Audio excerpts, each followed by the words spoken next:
Surprisingly not cold. Sarah grinned, face barely visible through her bundled jackets as the water rushed past, jagged ice shards bobbing like razor blades in the murky green water. Oh, yeah, I cringed, facing away from the wind and trying to shield my face. I'm actually a little too warm here. Might want to take a swim to cool off. Not raining, Ashley chimed in softly, glasses beating with water as light spray sloshed up from the skiff. You got that going for you? Woo!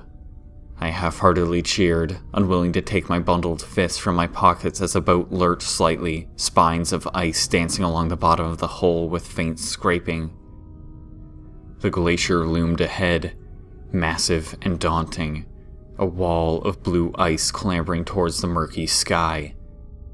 The sheer scale of the behemoth was hard to comprehend, even as a flock of gulls traversed the length of it, appearing as small specks against the wall of jagged ice that towered above them. Water lapped against its form on the horizon. As we watched, a large chunk of the cliff face shattered from the wall, seeming to fall in slow motion before slamming into the water with utter silence. The massive, audible crack didn't splinter through the air until seconds later, the glacier wall still nearly a mile away. That's called calving, our guide smiled, when pieces of the glacier break off. If you're wondering where all of these icebergs are coming from, there's your answer. Most of these aren't big enough to be icebergs, though, Sarah whispered, pointing around the minefield we were navigating. They're called bergy bits when they're less than 15 feet tall, and growlers when they're just little chunks of ice. Is that what they said in the presentation? I laughed. That's awesome. I freaking love those names. Bergy bits? That's adorable. And growler seems like such a weirdly perfect name. You were there for the talk, Ashley sighed. Why are you just now commenting on that? Well, I grinned awkwardly. I was there physically, yes, but, hey, I'm more surprised you guys actually paid attention. When your parents plan a trip to Alaska and pay for a week aboard a small boat to explore the entire southeast coastline, Ashley sighed, the least you can do is listen to the guides every once in a while. Well, I grinned, yeah, but talking. I learned about the bergy bits from Ashley, Sarah whispered, grinning. I feel ya. I was out like a light during that presentation. Not sure if I ever actually fell asleep, though, or just kind of dreamed that I did, No, I laughed. I don't know what you mean. What you just said isn't a sentence. The boat lurched, my hands flailing out of my pockets to grab onto the sides of the small skiff. The guides had docked our main vessel, the Mist Cove, in a sheltered bay and dispatched a group of 3 skiffs to get right up against the glacier. We hoped to see some calving up close, but although the daunting wall seemed impressive enough from afar, and getting near it meant navigating the floating ice field created by it breaking apart. Okay, well, not that. Sarah shook her head within her coats, laughing. You know what I mean, though, you're not sure if you've fallen asleep, or you're just so bored you just kinda think you have, Yep, I laughed. I'm pretending that makes sense. Are you buying it? She rolled her eyes before suddenly gasping lightly, gaze training behind me. I spun around just in time to see a large piece of an even larger iceberg to our right break off and plunge into the frigid water. The entire floating main structure shuddered after losing the chunk, water suddenly heaving as the bottom of the iceberg flipped upwards. Like a giant creature rising from the depths, the massive structure rolled, displacing huge amounts of water as the unseen bulk of the iceberg breached the surface. Our tiny skiff rocked with the sudden waves, the bottom of the iceberg so massive it nearly cracked against our hull as it rose, despite appearing incredibly far away when just viewing the top. And that's why we don't get any closer. Our guide laughed uncomfortably. Oftentimes, all it takes is a little skiff passing through to cause a big one to capsize. I looked at Sarah, her grin matching my own as we silently agreed. Yeah, it was pretty sweet. That's when the rain hit. Not so much as a warning drop splattering against our skin before the sky erupted in violent gray slashes, water driving down and speckling the shrapnel-coated water. I glanced around for the first time in a while, long having been too cold to bother. Unlike when we had first set out, the distant mountains were no longer visible. The mist, always present but not quite intrusive, had since choked the life out of everything. Trees and the distant shores had become mangled silhouettes against a dreary gray mass. The fog even seemed to skirt across the water itself, lying dense and heavy across the stagnant surface, tendrils of vapor crawling into our peripherals. "Welcome back, Alaska," I joked, sinking further into my hood as the rain lashed at the boat. I knew that faint sun was too good to be true. "Seal!" Sarah suddenly cried, hands slapping against me as she pointed off the boat. "Seal?" I cried back, excitement spiking. "So cute! Where? Sure enough, several gray blobs lay atop another iceberg to our right, seemingly unbothered by the pelting rain as they remained utterly still. I beamed at them, watching their forms slowly disappear back into the rapidly closing in fog.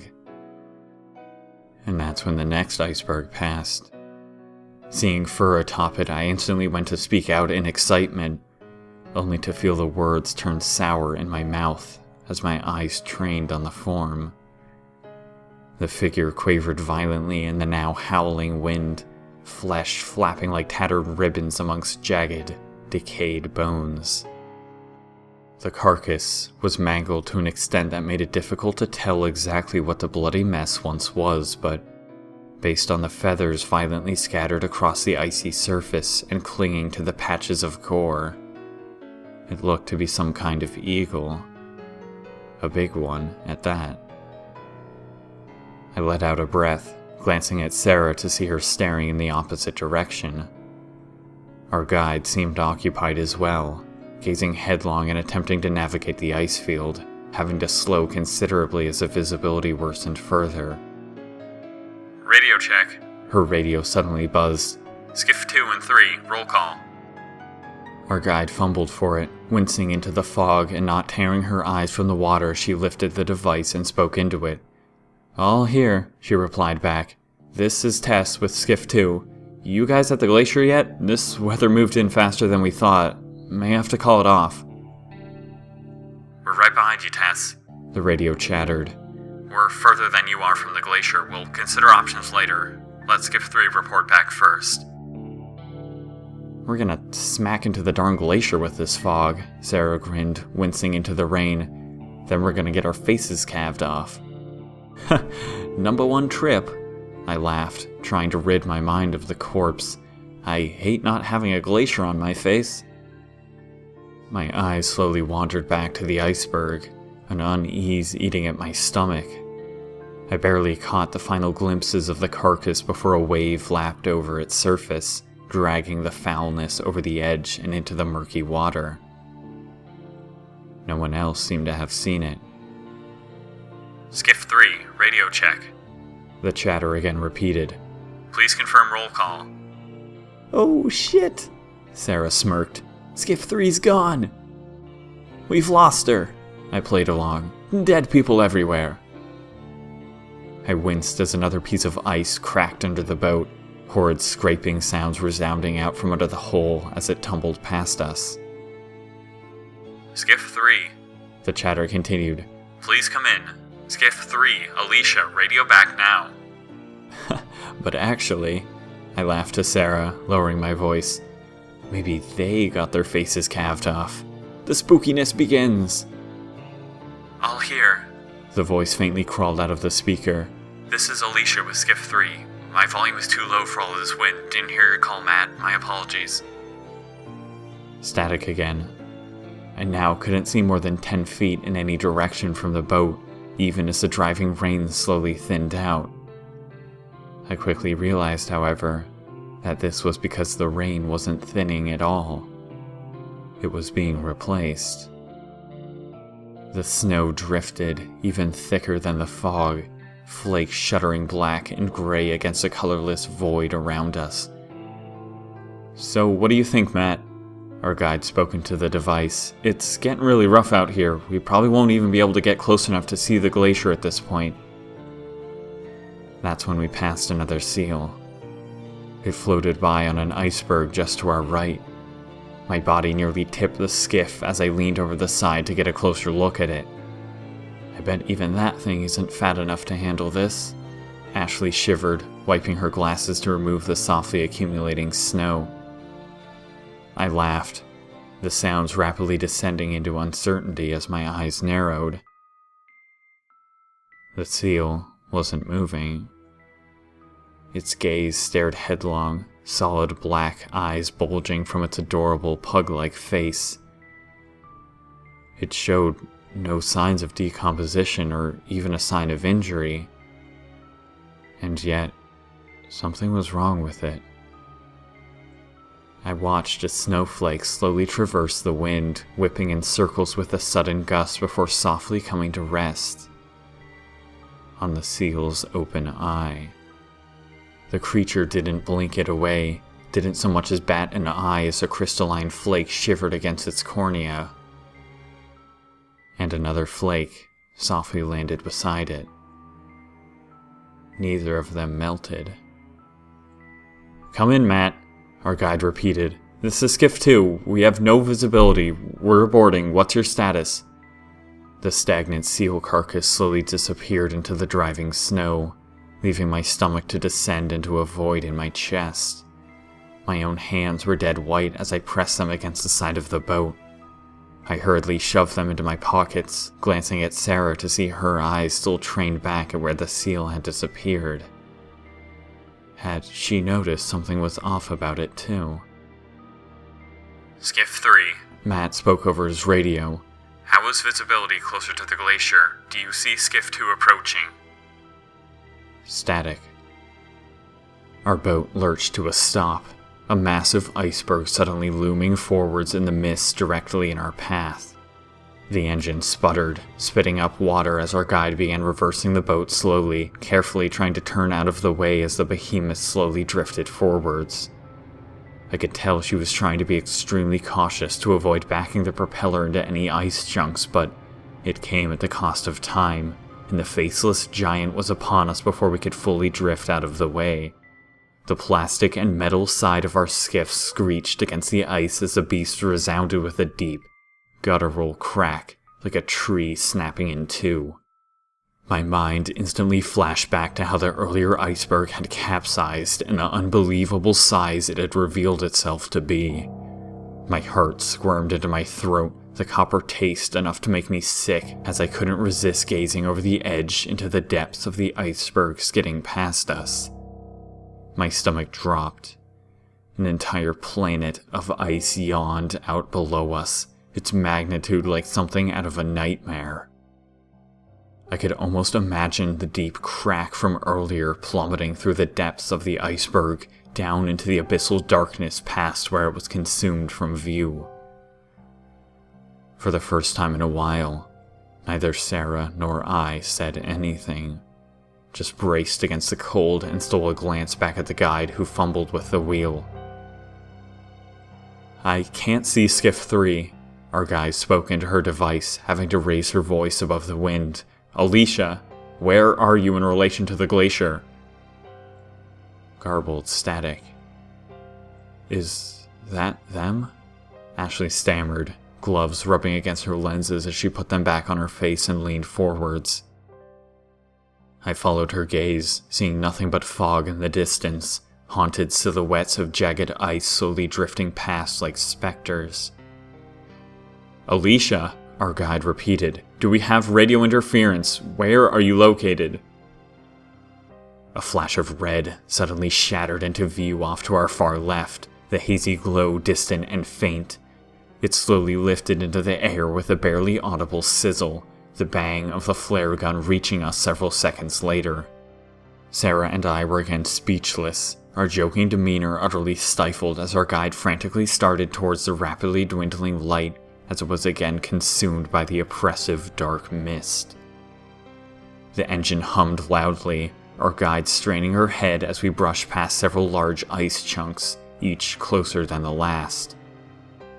She continued talking into the radio, trying to remain calm as she was greeted by static again and again. The flare had long since died, our boat headed for nothing but eternal emptiness, ice chunks scattering the ground as more massive icebergs loomed ahead of us, dark forms carving into our peripherals as they softly groaned.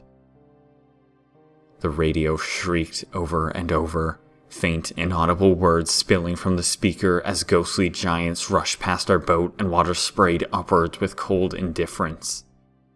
Finally, however, some understandable words spilled forth. Alicia, It shrieked. confirmed sighting of Skiff 2's flare. Do you see Skiff 2? No. The radio chattered back. I saw the flare, but there's no one over here. No wreckage spotted either. Our boat lurched to a stop as the engine cut. Yawning emptiness surrounded us as our guide thrashed the radio up to her face. "Wait!" she shouted into the device. "Matt, Alicia, I did not deploy that flare." Silence for several seconds. The snow drifted softly. Repeat? Max spoke. Are you with Skiff 2? "Yes," she affirmed. "I saw the flare too. That wasn't Skiff 3's flare? Alicia, why weren't you responding earlier?" Silence again for nearly a minute, static rising and lowering in volume at random intervals. The sound of the rain had been frantic and fast-paced. The splashing water and metal ting of the boat had made it disorientating, but the snow was so much worse. It was dead, silent. Water lapped softly at the side of the boat, the only sound to accompany the soft radio hiss as the world was slowly eaten away around us. It somehow felt as though if I looked away from one place for too long, when I looked back, it would simply be gone. No. Flare. Alicia's voice struggled through. Skiff 2. Where are you? "I don't know," our guide stammered, looking around and backing up the engine. "We are going to find the shore and hug it to try and get our bearings. You sure you don't see wreckage? Someone had to deploy that flare." Still looking. The voice fizzled. Visit. The radio cut out, not even static coming from the other end. Another loud bang percussed through the empty wasteland, sparkling red flare rising up from behind us this time, and much closer. Our guide's gloved hands gripped tightly around the wheel, clearly debating whether to go after the flare or try and find the shore before things got any worse. "Matt, Alicia," she spoke into the device. "Confirm flare sighting." Nothing. She hit the radio several times, checked the channel, and tried again. "Skiff 1 and 3, she repeated. "Confirm flare sighting." Still nothing. "All right," she addressed us for the first time. "Someone is in trouble out here, but my first priority is your guys' safety." She turned to take one last long look where the flare had come from before starting the boat away from it. "I'm going to drop you guys off at the shoreline," she spoke hurriedly. "You are going to stay there until a guide picks you back up. When I get the radio working, I'll let them know where you are and contact the Mist Cove as well. Someone will get you shortly. If I can't find who deployed the flare in 5 minutes, I'll come back for you." We all nodded rapidly, stealing worried glances at each other. A massive crack split through the heavy air, shuddering snowflakes as a sudden large wave rocked our boat. The glacier had calved again. It must have been worryingly close to us. The ice was now nearly invisible through the dense snow, and every crack against our hull made my heart clench in dread. But that's when things got worse. The next round of ice to drift into view wasn't ice at all. My eyes narrowed into the fog, leaning forward as the pieces bobbed underwater silently. Boat wreckage. The sharp plastic was dull and black in the lightless atmosphere, several blue life jackets being tugged downward by metal shrapnel. I gagged, our guide quickly steering out of the way as the pieces clanked against our hull. "This is Tess." Our guide spoke uselessly into the silent radio. "Confirmed boat wreckage from a skiff. Matt, Alicia, please radio check." Her voice had begun to be drowned out as my pulse thundered through my veins. My eyes had widened in horror, snow lashing at my pale skin as I stared down into the murky depths. Cold, vacant eyes stared back at me. Its hair wavered softly under the water, dead face stretched in a horrific howling scream as the limp corpse drifted past like nothing more than boat wreckage. Foulness seeped from its ghastly, crooked limbs, oily fluids making the black water glossy and reflective. It didn't float, rather remained many, many feet below the surface, almost invisible in the depths. Then it blinked. That's when the boat lurched, frigid water rushing towards me as the skiff violently capsized. Muffled screams greeted me before being drowned out as the icy water swallowed me whole. Everything was instantly blotted to nothingness. My pale hands thrashed like ghosts in front of me, soundless and numb as the dark water spiraled infinitely. The surface was a distant memory, nothing but dark abyss in every direction, no indication of which way was up, no ray of light to give bearing.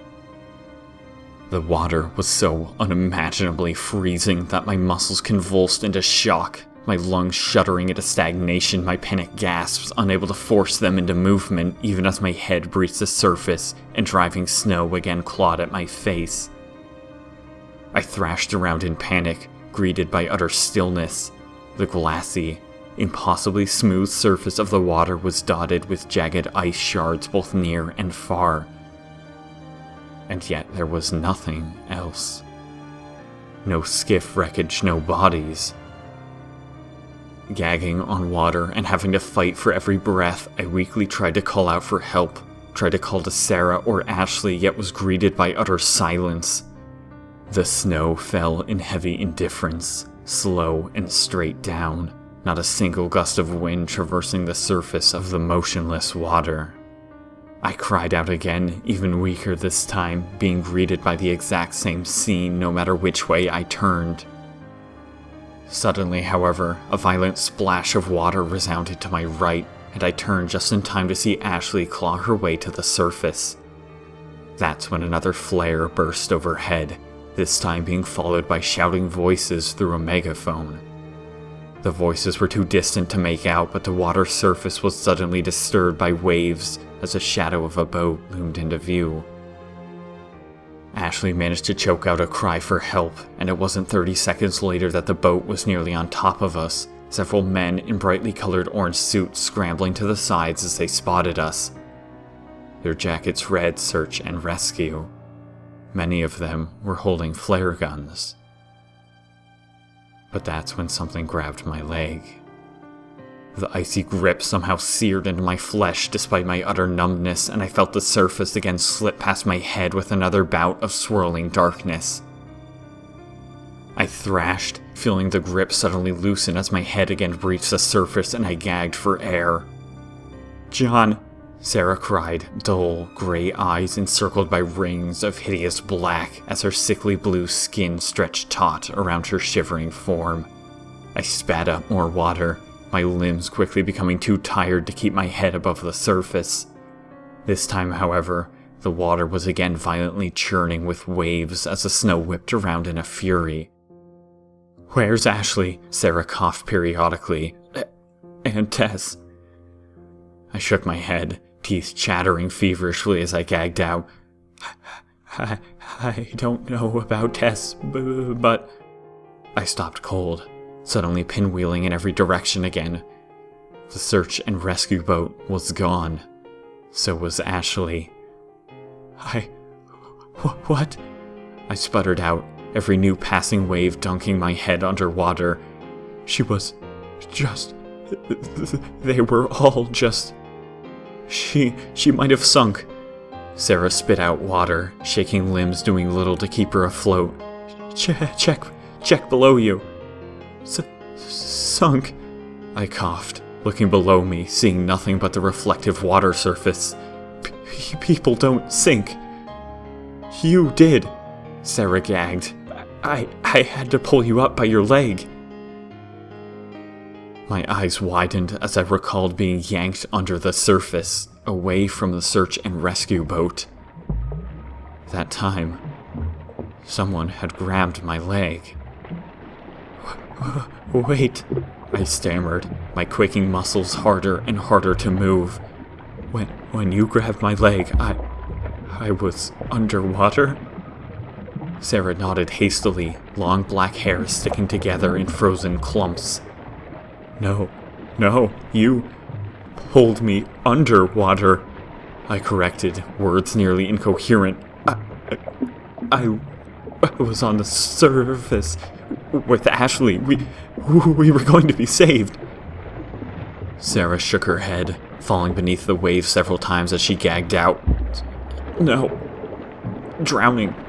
What are you talking about? This isn't... No!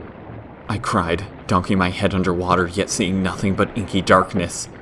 Upon resurfacing, nothing had changed, and Sarah just struggled closer, her face horrified as she tried to grab a hold of me. This isn't right, I cried, thrashing. There were people. You are hallucinating, Sarah shivered, ghastly face spitting up water with every word. Calm down. We're drowning right now. I panicked, water rushing from my cold lips. The flares from search and rescue. Then someone's coming for us. Sarah nodded, dull eyes growing ever darker as her teeth chattered. And we're not going to drown. Don't say that. No. I fought back with feeble strength. They won't find us here. Something is wrong. What? Sarah shivered, shaking her head. What the hell are you talking? Her head disappeared below the surface. She never came back up. Seconds turned into minutes as I became desperate, using the last of my energy to search frantically. All I could see were my own legs kicking beneath me. All I could feel was my sluggish heart failing to beat again and again. Just as my eyes became too frozen to pry open, frost sticking my lids to my corneas and tearing flesh with every blink, I took one last dive to see Sarah sinking. Her haunted, ghoulish form was being dragged down as if weighted with rocks. A grisly hand snapped around her ankle.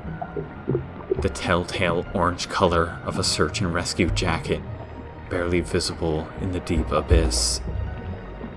I reached for her, knowing full well if I was able to pull her up, I would be trapping her with me, wrenching her from the grasp of that person saving her, condemning her to this hellish reality as she had unwittingly done to me. As if this selfish decision had sealed my fate, my hand grabbed at empty water, coming up with nothing as her form disappeared from view. My eyes could no longer see, my limbs racked with agonizing numbness as if my muscles were being sheared from my flesh with every lurch of my tired heart. The water came rushing in then, crushing my useless organs with the weight of 1,000 tons.